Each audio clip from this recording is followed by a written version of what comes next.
Alors, ces complications musculo-squelettiques, elles touchent essentiellement le membre supérieur, en fait. Il y a les fractures qui sont plus fréquentes dans le diabète. Il y a également les tendinites. Et ensuite, il y a deux types de troubles musculo-squelettiques qui sont particulièrement fréquents et précoces et multiples.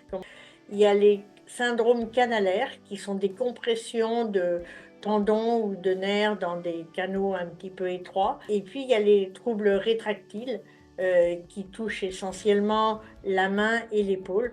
Donc la main avec la maladie du Dupuytren, l'épaule avec la capsulite rétractile, qui est quelque chose de quand même très fréquent au cours du diabète, notamment de type 1.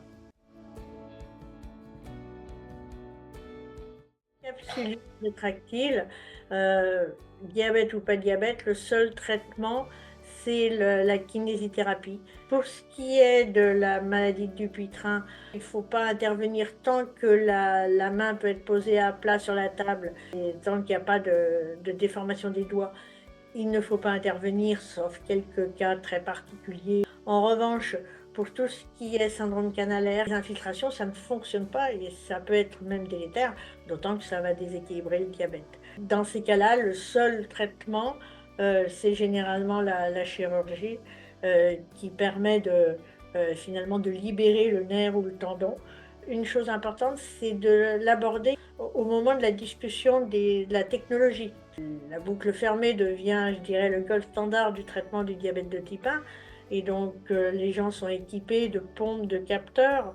Mais il faut bien faire attention qu'il y a certaines pompes, certains capteurs qui sont plus faciles à utiliser que d'autres quand on a des troubles musculo-squelettiques. Et bien tenir compte dans le choix du traitement, parce que vous avez beau prescrire la pompe qui va aller parfaitement sur un plan de l'algorithme et sur le plan du principe à votre patient.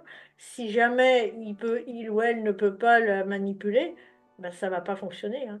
Donc, c'est quelque chose où il faut vraiment faire attention. Ça doit faire partie de la discussion avec le patient. Et, euh, et on essaye de sensibiliser les fabricants, encore une fois, à ça pour que ce soit des choses faciles à utiliser.